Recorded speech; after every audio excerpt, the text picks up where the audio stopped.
देखिए राजीव रंजन जी, क्रिकेट में आप एक देखते होंगे कि एक स्पेशल लाइन पर बॉल फेंकी जाती है outside of the off stump, और उस लाइन को मेंटेन करते हैं ताकि बैट्समैन जो किसी तरीके से बॉल को छू ले और बॉल जो है बाहरी किनारा लेते हुए किसी के कैच में हाथ में सुरक्षित चली जाए। इसी पैटर्न पर कैराना से भारतीय जनता पार्टी ने मुहिम की शुरुआत की। कैराना एक प्रतीकात्मक जगह जहां पर के हिंदू मुस्लिम हो सकता है। उसके बाद लगातार भारतीय जनता पार्टी के तमाम नेता, जिसमें कि आपने प्रधानमंत्री जी का भी आज सुनाया ही, पहले भी उन्होंने कहा, गृह मंत्री जी या मुख्यमंत्री जी या दूसरे नेता भी जो बयान दे रहे हैं, उनकी लाइन और लेंथ एक ही तरह से है कि किसी तरीके से बैट्समैन जो रिएक्शन दे उनके अपोजिट में जो है वो ऐसा रिएक्शन दे कि बॉल गेंद सुरक्षित कैच बन करके चला जाए। लेकिन ये रिएक्शन नहीं हो रहा है, ये सबसे बड़ी बात है। सबसे बड़ी बात है कि जिस तरह की गेंद वो खिलाना चाहते हैं, उस तरह की गेंद को विपक्ष समझ रहा है।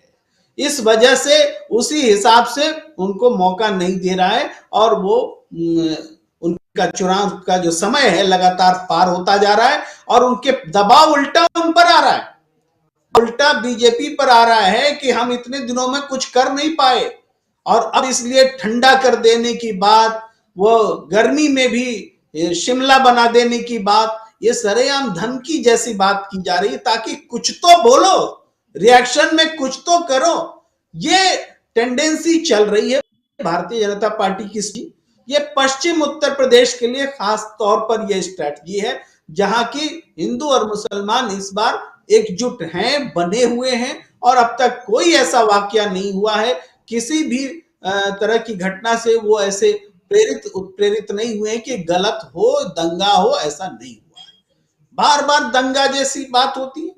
आप देखते हो कि पाकिस्तान, हिंदू मुसलमान, ये सब हर चुनाव में होता है, लेकिन इस क्षेत्र में खास करके दंगा पर पूरा जोर है।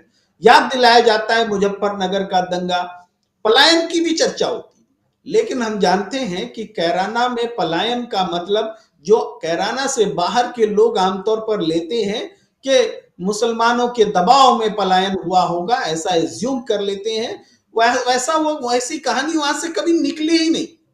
खुद जिन्होंने ये मुद्दा उठाया, बीजेपी के नेता जो अब दिवंगत हैं, जिनकी बेटी चुनाव लड़ रही है, हुकुम सिंह जी दिवंगत हैं, उन्होंने भी उस पलायन में मुसलमानों का नाम भी बताया था 345 लोगों की सूची में।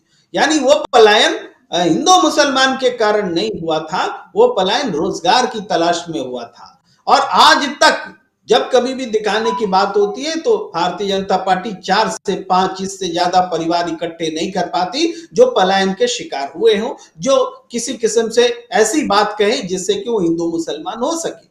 ये लेकिन फिर भी बार बार पलायन का मुद्दा बोलना ताकि वो दंगे वाली बात आए, ये भारतीय जनता पार्टी के लोग लगातार कर रहे हैं।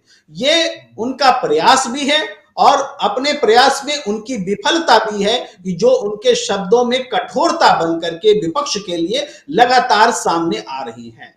मैं मानता हूं कि पश्चिम उत्तर प्रदेश में भारतीय जनता पार्टी अपनी नीति रणनीति में ये फेलियर हो रही है, जो उनके शब्द ऐसे निकल रहे हैं। और इसी मायने में आपने जो कहा कि बीजेपी ने क्या हार मान ली है, गाली गलौज करना तो हार मानना ही होता है। जब आप लड़ नहीं पा रहे हैं, जब आप अपने कार्यकाल की उपलब्धियां नहीं गिना पा रहे हैं, तो 5 साल पहले जो भाषण आप दिया करते थे उसी भाषण का दोहराव कर रहे हैं, तो ये हार मान लेना ही है। और मैं बिल्कुल 100% सहमत हूं कि बीजेपी ने कम से कम पश्चिमी उत्तर प्रदेश के संदर्भ में जो हम बात कर रहे हैं तो हार मान ली है। और भी मैं चर्चा करूंगा इस विषय पर, लेकिन यहां